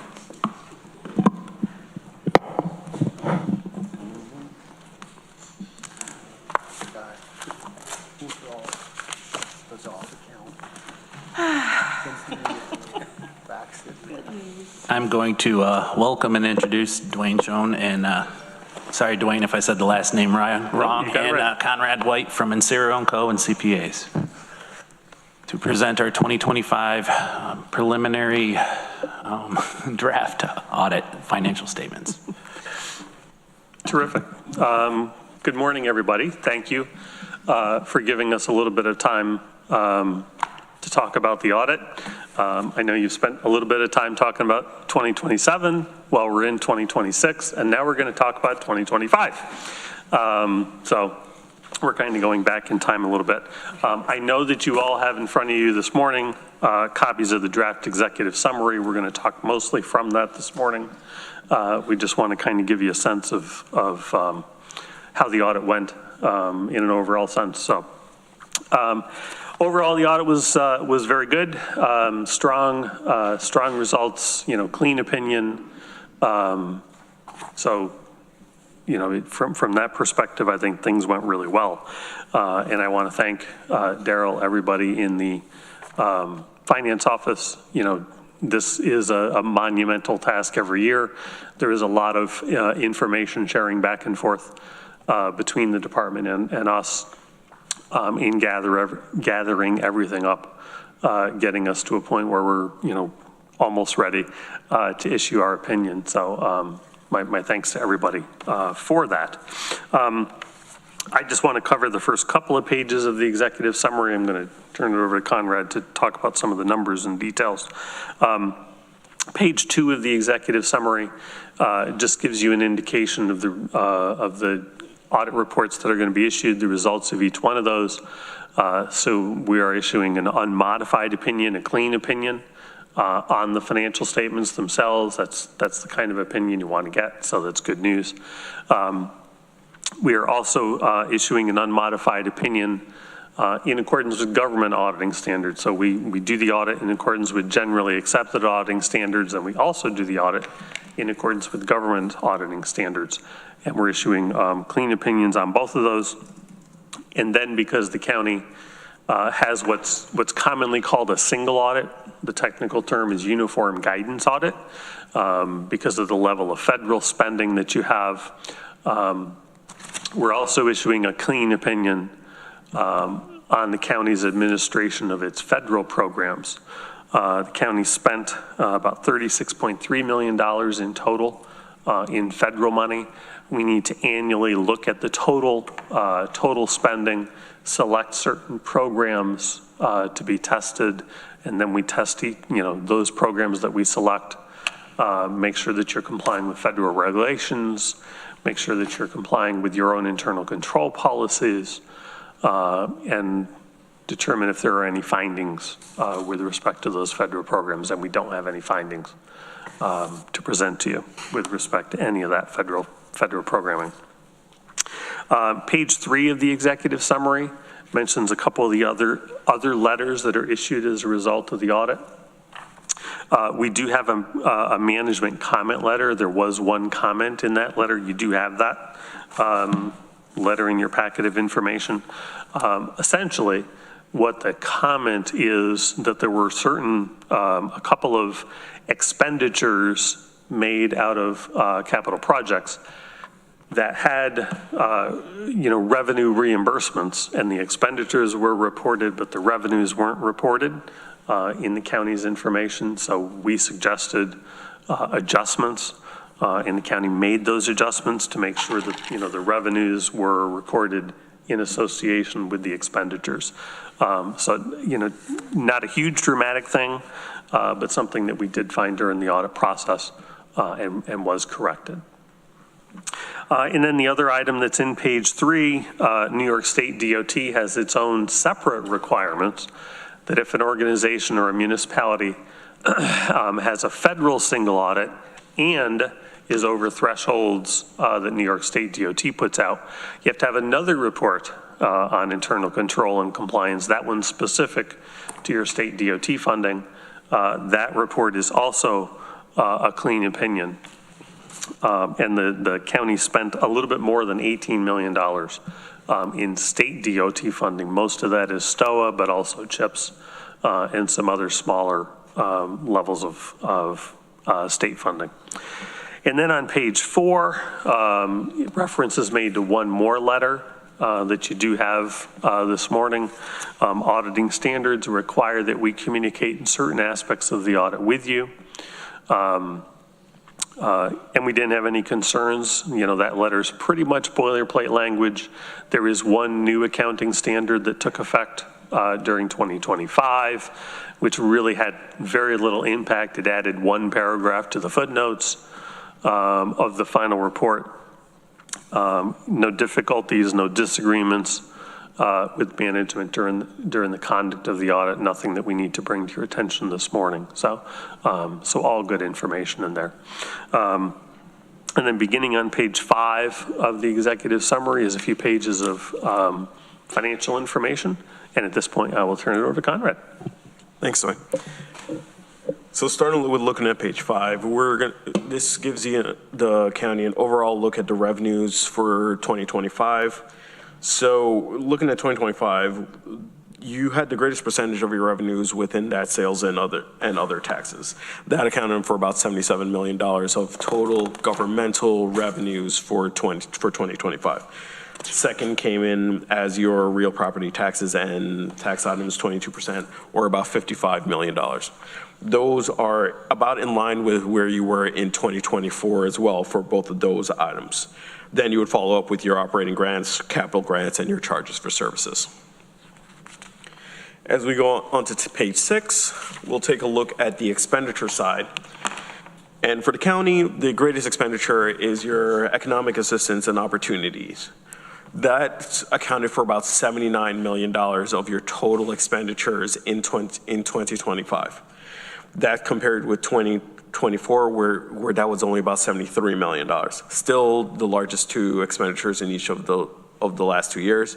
Your general governmental support, 21% in each of the prior 2 years, came in right around $56-57 million in each of those years. So it stayed pretty consistent in terms of your general governmental support. What we saw was the increase in your economic assistance and opportunity, your social services programs, and your and whatnot. So that's what is really making up that line item. If I can just mention one thing, both those pages, page 5 and page 6, are not fund-based, so that's not, just the general fund. Those 2 pages are based on the county as a whole. So I just wanted to point that out. Can I ask a question? Yes, sir. On page 5, the 2025 breakdown of our revenue, 51%, as this is reported, it's like 51% is sales tax and real property tax. And then everything else, when I add the numbers up, comes to 47%. So for 2025? Yeah, so where's the other 2%? Yeah, there's a clerical error in there. The other category should be 2%. Thank you. Yeah, sorry about that. And that other, yes. I was like really confused. I do apologize. So that shows a 0. It should be 2%. That line item is made up of other use of money and other items such as the interest and earnings and things like that, as well as miscellaneous revenue as well. So refund of prior year expenditures and things like that. So I do apologize. We do apologize for that. No, that's okay. It's just when your accountants can't add up to 100%, it's a little worrying. Can I add a quick note? These are the preliminary. No, we have only had, I want to say, a week or less to review them with Insero, so we're still working out some of the, but we wanted to make sure that it was presented to you guys in time. No, I appreciate that. Thanks. So going to page 7, taking a look at your assets and your liabilities. When we're looking at the assets, there was a decrease of about $700,000 over the prior year. A lot of that you'll see that due from other funds line item. So what did not happen last year that we actually worked on this year was the elimination of due tos and due froms, interfund receivables and payables between what you call as your general fund and the fringe fund, which actually gets bottled up into the general fund. There was a large due to, due from between those that we decided to eliminate this year. So that's why you would see the large decrease between that 9.2 million and that 1.3 in the current year. What we did see other than that was an increase in the receivables from the 38.9 million up to the 43 million. A lot of that has to do with social services as well as the receivables for social services comes in that line item, as well as some taxes. Prepaid did also increase from 1.8 to 2.3. That is your ERS prepaid amount. So that was the increase, and then the rest was the cash increase from 559 million to 61.7 million. I should have a question on this page. Yes. On the receivables, is this the information you get from Finance Department that we've realized these are receivables we recognize and are expecting? Yes. But you don't actually audit that? You don't audit receivables? We do take a look at the receivables on a yearly basis as well. So we do audit them. So for the DSS, for instance, we do get from the DSS department a list of their claims that are outstanding that they do have a receivable for, and we do take a look that the claims have been put in for payment from the federal or state government. Great, that's good news. The other thing is the cash and investments. You know, we get a report from Daryl monthly, and it shows our cash balances. Okay. And at the end of 2025, if I remember correctly, there was $110 million that we showed in cash. So where is that? Because it's in restricted accounts, and is it because it's focused on something specific? I do apologize. So this only shows a general fund. So all the other funds may also make up a large amount of that difference as well. So the road fund, road machinery fund, transportation fund, they all have cash as well. But we are only looking at the general fund for right now. For this one? Okay. Yes. Because there's a lot of, right. Right. One thing that we did do this year is we did have a conversation with Daryl about the enormity of your capital funds. So we did work on condensing the capital funds into one overall fund to show for the county this year. So we believe it's important enough that it was a major fund, but we wanted to show it as just one fund on the face of the financial statements for the county itself. Thank you. I apologize. Okay, so looking at the liabilities and deferred inflows of resources, this also did decrease over the prior year from 45.8 million down to 43 million. Some of the differences you see are in that unearned, unavailable revenue line item. So as you were working on the ARPA funding, some of the ARPA funding was removed from the unearned revenue and unavailable revenue and was turned over to the actual revenue in 2025 as well. So we saw a decrease for that. There is still some DSS unavailable and unearned revenue that lives in that line item. Other than that, there was about $2 million decrease in the accounts payable and accruals over the prior year. So the amounts that you had to pay, you were a little bit better on paying more timely than in 2024. Are there any questions on the assets or the liabilities? Okay. Going to page 8, we'll take a look at the fund balance and revenues. I'm going to actually skip over the fund balance as there are some pages that detail this a little later on. So I'll go down to the revenues. So revenues really over the prior year increased about $8 million. Since 2021, you've increased your revenues from $202 million to $241 million. Some of that is ARPA related. As you've gotten that money from the federal government, you pay down. That showed up in the federal sources. So the two line items I'll point you to are the state sources and the federal sources. State source in 2025 was $58.9 million. In 2021, that was about $34 million. So really, as you saw increases in these state and federal sources, you also saw the increase in your overall revenues in your general fund. A lot of the other line items, such as your real property taxes, stayed relatively stagnant, only increasing about $1.2 million over that 5-year period. Non-property taxes did see an increase from that 2021. It jumped into 2022 about $6 million and then $3 million overall over the last 4 years. Departmental income has not jumped more than $1 million. So really, as I said, your state sources and your federal sources have been your main driver in your overall revenues for your general fund in the last 5 years.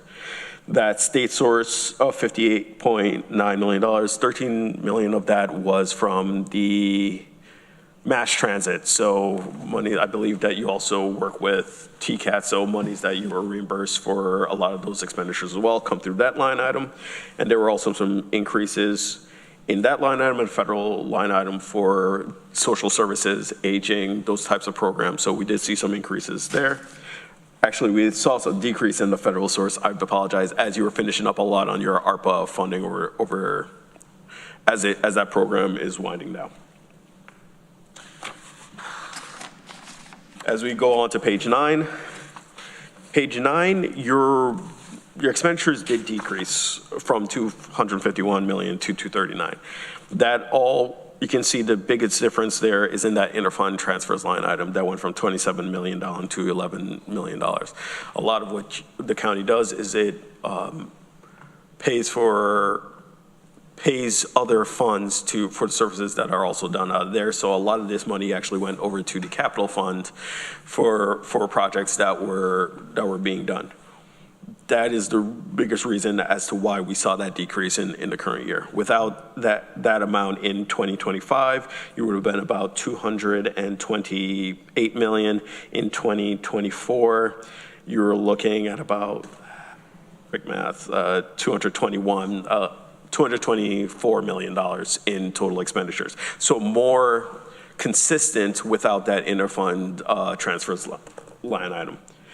Once again, the biggest expenditure that we saw within the expenditures is the economic assistance and opportunity that went from 69 million up to 75 million. Like once again, that is your social services line item. Overall, you did have an excess of revenues over expenditures of $1.9 million in the current year. Are there any questions? So starting on page 10, we'll just take a quick snapshot at the other funds. I do not have the assets or liability numbers for the other funds. We're looking more at the revenues and expenditures. Capital projects revenues were down from the prior year. That prior year total of $22 million in revenues, 18 million of that was interfund revenues from the general fund. So as you saw that decrease on the interfund expenditures on the general fund side, you saw that decrease in interfund revenues on the capital fund side. The expenditures were about the same. You did spend about $2 million less in the current year. Of that $60 million, $7 million was spent on highway capital projects, related capital projects. Within that revenue line item, $4 million of that was transfers in, and $3 million of that was federal sources, federal reimbursements for projects. Debt service revenues and expenditures, the expenditure side, a lot of that has to do with what you are spending down on the long-term debt that the county has to pay for. Special revenues, as I said, that's all the other funds, your road machinery, special grants, refuse and garbage, and transportations. Of that, you had $26 million in revenues compared to $27 million in expenses. 8.7 million of that was expenditures in home and community services through the refuse and garbage fund, and then 7.7 million of that was in the transportation function through the road fund itself. And then I'll go to page 11. As I stated earlier, this gives a more detailed look at the fund balance for 2025 and for 4 years prior. Prepaid items, as I said, that matches the prepaid.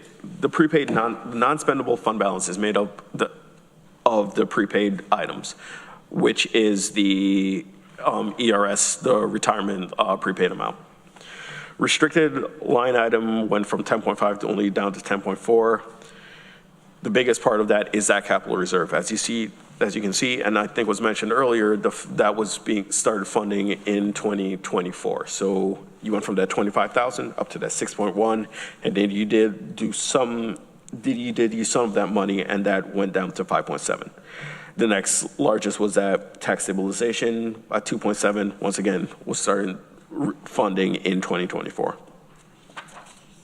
Looking down at the assigned fund balance, the biggest part of that is the appropriated for the fall 2026 budget, which was at $4.6 million.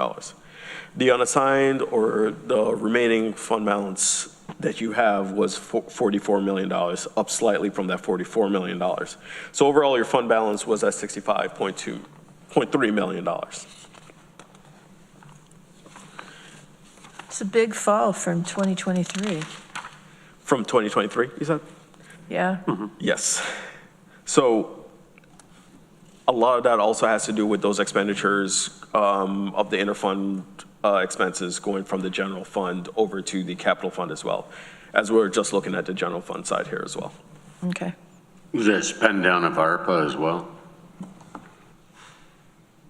ARPA is in and out, so it's actually whatever you expend is how much you actually get in revenue. So it would have no net effect on fund balance. Well, yes, it would have no net effect on fund balance because as you get it in, it's actually a liability until you spend it, and then immediately as you spend it, you recognize the revenue itself. So there is no net difference in your fund balance for ARPA itself. You must say deferred revenue? Yes. Okay.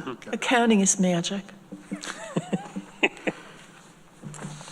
No, I just wondered if we were carrying, millions of dollars there that were received in the early part of the 20s, and then we were under the gun to spend it by the end of 2025 or 2026, and so you start to see that drop. But if you've accounted for it elsewhere, that. So if you go back to page 7, momentarily. So if you look at the cash amount in 2023, you saw that at $89 million. That jumped from that 67 up to that 86 in 21 to 22. That's where you received the cash amounts for the ARPA, and then you spent down on those cash. So that's where you would see the biggest difference is that, and then the unavailable line item. But you don't see as much of that. You see mainly in the cash line item. Right. That unearned and unavailable revenue down at the bottom of page 7, you see that number went from 10 million to 22, from 21 to 22, and most of that increase is the unspent, unearned ARPA money. And then as you've used that over the next couple of years, you see that unearned, unavailable number go down from 22 to 15 to 11 to 8. And that's where it doesn't show up in the revenue until you earn it.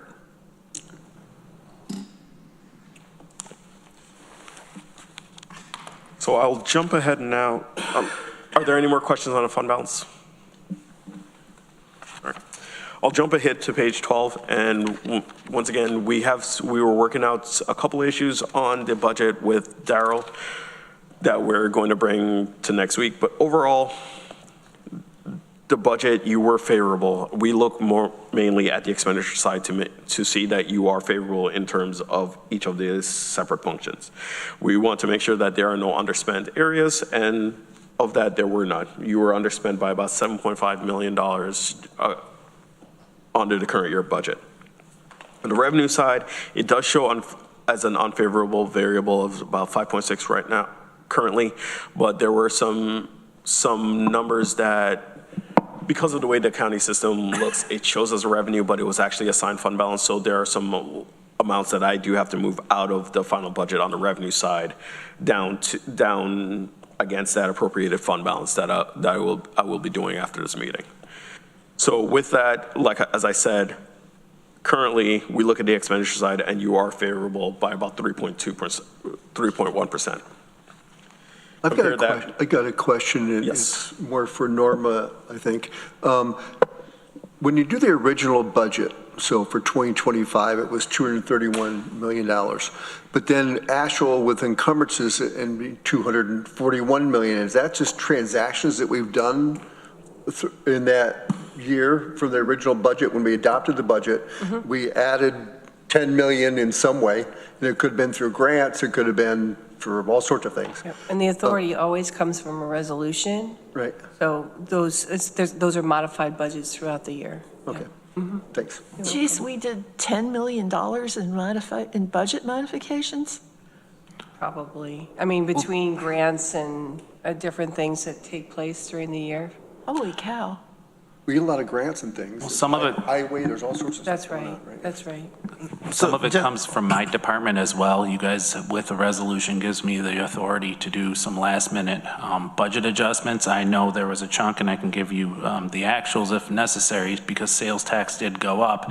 The budget necessary to distribute it to the towns. So there was a budget adjustment to increase the revenue and the expense that's in there that wouldn't have been in the original budget that I did with the authority you folks give me. Yeah, I'm just kind of stunned that there's a difference of about $17 million in expenditures. And I'd remind everybody that has a direct impact on what our unassigned fund balance should be under our policy. So 25% of that $17 million is what needs to be added to what we're supposed to have in fund balance.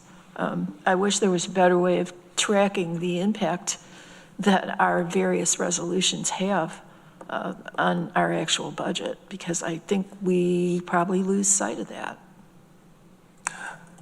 So I just wanted to add, that is why I believe somewhere earlier this year I did indicate is if we are passing a resolution to accept a grant, we don't necessarily need to amend the budget at a time, because if we add the budget and the grant is not signed off, or we haven't signed or accepted the grant or sign the documents for grant disbursement, we are still giving the department authority to spend money by doing the budget adjustment at the time that we are accepting the grant. So those are some of the things that we just need to be keeping in mind and keeping tabs on some of those processes, because if you do a budget amendment today, because usually all these budget amendments are balanced. So if you do these budget amendment and the revenue doesn't come in, we are still spending the money that we are approving the department to spend. I'm not saying they're not bringing in the money, they're doing all they can to bring those money in, but it's also on us as administration to make sure those commitments are being realized. The department are following up and submitting some of those reimbursement claims and making sure we are getting them the money that we authorize them to spend. And also, I believe last year, if you remember, we did a significant budget amendment to pass on some funds to TCAT, and that is all reflected in this huge numbers. Well, yeah, but just speaking for myself, I don't know about everybody else. When I see these grant resolutions that say, you know, 125,000 is coming in, and so the department can spend that 125,000. I've been regarding those as budget neutral, but when you look at the audited financials, they're not budget neutral. They're adding to our total expenditures, and I would just ask everyone to bear that in mind. There's no such thing as a free lunch, I guess. So, sorry, we digress. That's quite all right. No, it's all right. So I'll turn your attention lastly to page 14 and the net position analysis. Now, as Dwayne mentioned when we were going over the charts are at a governmental wide level. And the net position analysis is also at a government-wide level. This means taking all the funds which you look at on a year-to-year basis and adding in all the long-term aspects, such as the debt, as well as all the fixed assets. So overall, the net position of the county for the year was $164 million. Of that, it shows as a deficit of $56 million in unrestricted. I do not like that number. When you look at that number, we also have to think about the items for which there is no funding mechanism at the county level. Those items in particular are GASB 68 for the ERS the retirement system, and for GASB 75, which is the other post-employment benefits. We take what the net position was affected to by these two items. So for GASB 68, that was at $14 million. And for GASB 75, that's at $99 million. Jesus. As I said, there is no funding mechanism. Those are the liabilities, the deferred inflows and outflows that are calculated at somebody way smarter than me to determine that $98 million and that $14 million. And we just want to show what the total unrestricted net position would be without those items. So with factoring those items in, the unrestricted, you would actually have a position of $57 million instead of a deficit of $56 million with those two items taken into consideration. I understand it looks terrible. That's why we include this just as a little reconciliation for your purposes. And I'll just mention just about every municipality that we work with has negatives in their unrestricted net position. So it's not like the county is different. Because of these items? Yes. Essentially, if you offer health insurance to retirees, these numbers and this GASB 75 number is your actuarially estimated obligation for all of that retiree health insurance for all time. Out into 75, 80 years, however long those people are expected to live. So it's obviously a large number. It's going to be offset presumably by taxes over the next however many years that is. but there is no mechanism to fund it now. So Because we can only tax 1 year at a time. correct, right. Oh, And okay. and there's no ability to set money aside for it. Right. State law doesn't allow that to happen. So there's a liability that's reported in your government-wide financial statements with no asset and no ability to create an asset to offset it. Like I said, accounting's magic. Yes. Okay. Sometimes good magic and sometimes Sometimes bad magic. bad magic. But magic nonetheless. Gotcha. Thank you. Yes. But I think that's all I have on the numbers. Are there any question on the financials? Don't everybody jump at once. Randy? Actually, I'm not going to ask them right now, but I'm going to, because it's a huge report. Yes. I mean, it took me an hour and a half just to, peruse through it. So I'd like to spend more time on it. And I'll write them down before the legislature meeting so that you have them in advance if you're coming to that meeting. Okay. I would recommend that everyone read the footnotes or the notes at the end, because they do tend to explain a lot of things that I didn't really understand all that well when I was going through the pages and pages of numbers. So, okay, well, you got off the hook pretty easily. So Daryl, let me ask you, because there's a resolution for acceptance of the audited financial report. Do we usually accept it in draft form, knowing that there are going to be some changes coming? I believe so, yes. Okay. So I would entertain a motion on resolution 8B, acceptance of audited financial report for the fiscal year ended December 31, 2025, ID 14194. Veronica moves, Irene seconds. Any discussion? We ready to vote? All in favor? That is unanimous. Thank you, gentlemen, and I'm sorry you had to wait so long, but we got a lot of stuff going on. No, you're welcome. No. And once again, thank you to Daryl and his staff and to the legislature, to Corsa and Norma for always putting up with us. It's always a great pleasure to come, and I know you guys see me way too much, so thank you again. Thanks. Yeah, I think we want to recognize and thank Daryl, too. This will be his last BCP meeting with us. That is correct. To alleviate any concerns about the adjustments, most of them Conrad and I have recognized and found already, and they mainly have to do with budget to actuals on the general fund, so they won't change the bottom line. It'll just change the favorableness of our budgeting versus how we landed revenue-wise. Will it change it for the better or for the worse? I believe the better. Oh, well, that's nice. Thank you. All right.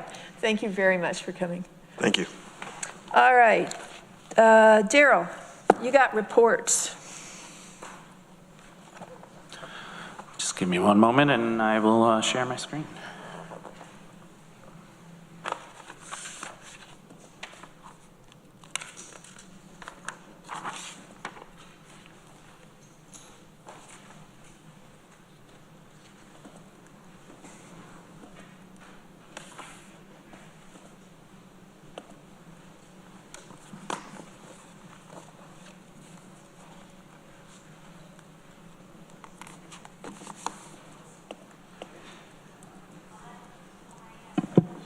Okay, we'll start off with the second quarter sales tax, 2026.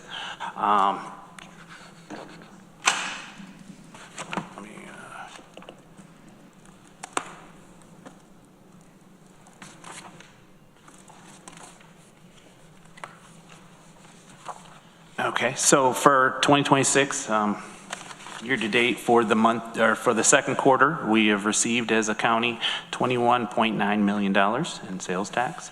From a change from last year to this year, that is a 4.42% increase. Year-to-date, meaning January through June, both quarters, it is 42.8 million, which is a 4.07% increase. Now, if we just look at the county portion, we have, for the second quarter is 12.3 million, which is a 4.42 increase compared to last year's. Year-to-date is 24.1 million, which is 4.07% increase compared to last year. For the municipalities, second quarter is 4.8 million, which is a 1.57% increase compared to last year.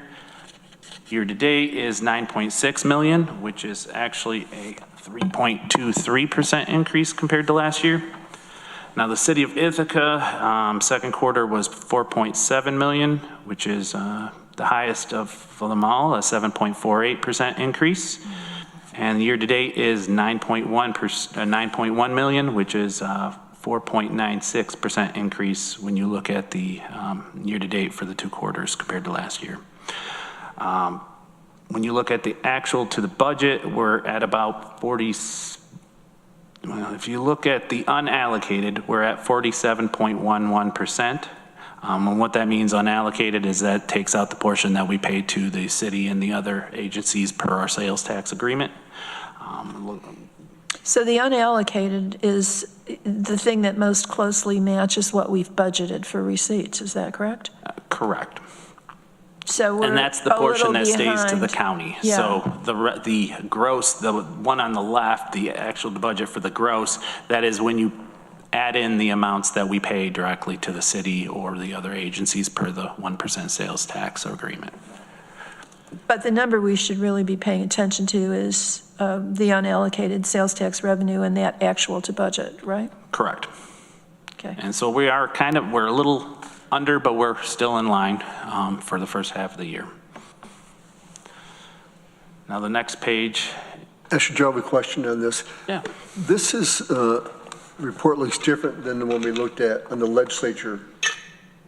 Maybe I'm thinking something different, but I remember, so is this a reconciled through the second quarter, through the state? Is this with the quarters, yes. The quarterly ones are reconciled. Okay, great. That was my question. I can Monthly compare the ones two. are right. key. I can compare the two reports to see the difference. I think when Drew presented it, he kind of emphasized on the gross one rather than the unallocated, but that includes the amount that we pay to the city. So I think for budget purposes, we should focus more on the unallocated because that's what covers our. Thank you. Is it just to the city or is it also to the other municipalities? That one is just to the city or the agencies that we pay on behalf of the city for the arrangement we done with them. Thank you. And the next page is kind of just the graph that shows comparing to 23, 24, 25. Same numbers. It also breaks it down quarter one at the bottom, compares to the budget. And on the right is a graphic display of budget to actual. Any questions on the sales tax? Oh, good. We're moving quite along. Well, it's getting very close to noon. Hi. Next one is the second quarter investment report. First of all, I changed the colors to kind of anticipate fall coming up. Still summer left. True, but I unfortunately will not be here. So I wanted to represent the fall, plus the other colors had two blues that made it a little confusing. So this was the first scheme that I found, and I decided to go with it. This shows the overall breakdown of where we have our cash in each bank institution. The bulk of it being with Tompkins Community. Next one is a breakdown based on the type of instrument, being a money market, savings, checking, and such. Next one is kind of a breakdown of the overall rates we get with the various CDs that we have in investment funds. The investment fund represents NICLAS. There are two of them now because there's an instrument through NICLAS that has a little more restrictions to us, but it gives us a little more of a rate. So we are we are balancing that by trying to capture as much interest as we can. Now this shows our cash, and it kind of shows the sway up and down throughout the year. I broke it, I believe, down to 2 years. I thought that would give a better picture. As you can see, it goes up and down. Now, some of that cash is restricted to certain purposes. Some of it is what we call custodial, where we hold on behalf of people or groups, entities. So that's why, but that does show the cycle that happens with the tax levy. We raise taxes and we spend it down, kind of. And so it ends up falling below the trend line generally the last quarter of the year through January or February when we collect taxes.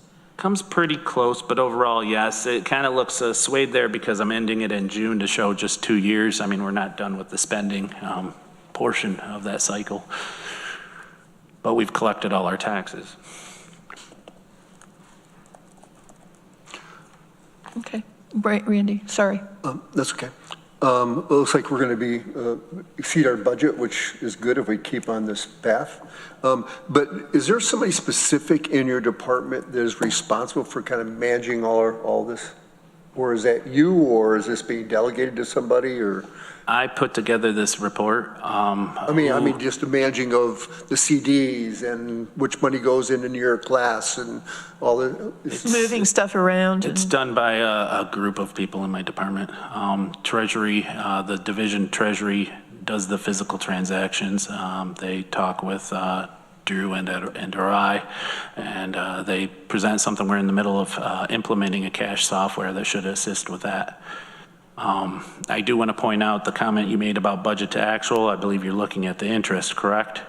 Now that includes all the interest, and a lot of chunk of that is not budgeted. So at the end of the year, when you see that, it will look a little different because we budget all the interest in the general fund, but that is not all the general fund. So some of that is restricted. I haven't had an opportunity to split that out yet. So.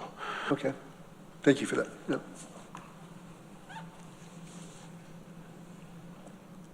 Next one shows our monthly interest earnings over 2 years as well. This shows kind of up and down. We're working on a process to smooth that out. Most of that is due to the way we recognize our CDs when they mature. And then this is the budget to actual. As I said, 90% of our budget for interest is unallocated in the general fund. However, the bulk of our actual interest is not necessarily in that fund. But that doesn't show that clear here. That shows just the overall lump together. Any questions on the interest report, or on the, investment report? The bulk of your revenues, while property taxes and so on, you get a big swing in the early first quarter of the year, then you spend down, I'm assuming, although you've got, so that interest number may not look as strong for the second part of the year. Correct, depending on what's actually driving that. That is correct, because we're spending down. So the towns collect the taxes and then they start turning it over to us, and the bulk of that's done. Maybe off by a little bit, but I want to say by April or May. So that's when we've received all the cash that we would have for the bulk of the taxes at that point. Now we are claiming reimbursements for grants throughout that as well. One thing to point out is we've ultimately spent most of our ARPA, so that's not sitting in there earning, and some of that cash total is our bands, which has to go back to paying debt service. So that goes along the lines that I was saying. Some of those interest earnings are restricted. Okay.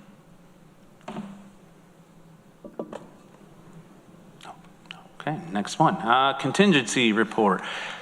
I didn't stick with the whole second quarter part of this because I thought I kind of went quickly and put together a more up-to-date one as I could with the time, since this is my last BCP. So this one's actually through July 31st. And this just shows that overall you guys have budgeted $1,399,000 for the contingency account, and we've used $75,500 currently up through July 31st. Yeah, well, we always spend a whole bunch of it at the end of the year, so. Okay, thank you. Okay, next one is second quarter casino revenue.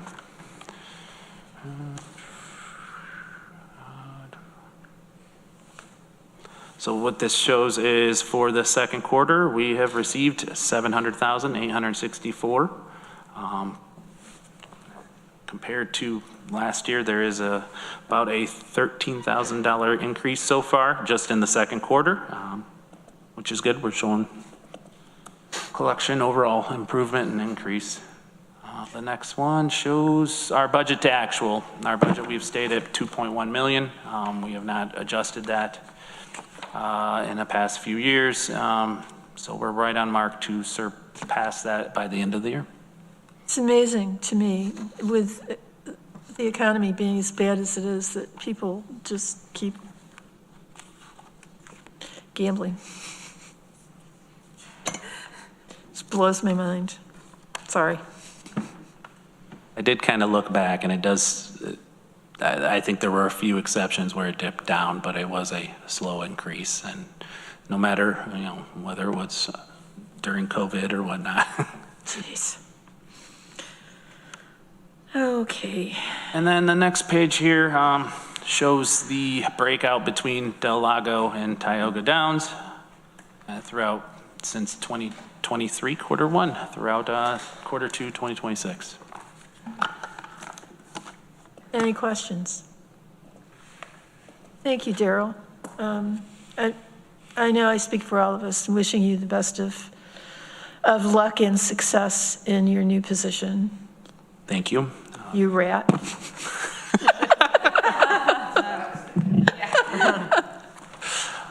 We're all looking forward to coming to South Carolina and visiting you and spending the night. I could be wrong on my the numbers, but if I remember correctly, there is 80 more days a year of sun there. So as much as I'll miss everyone and miss being here, I think the overall vitamin D I'll get from the increased amount of sunshine may cover it.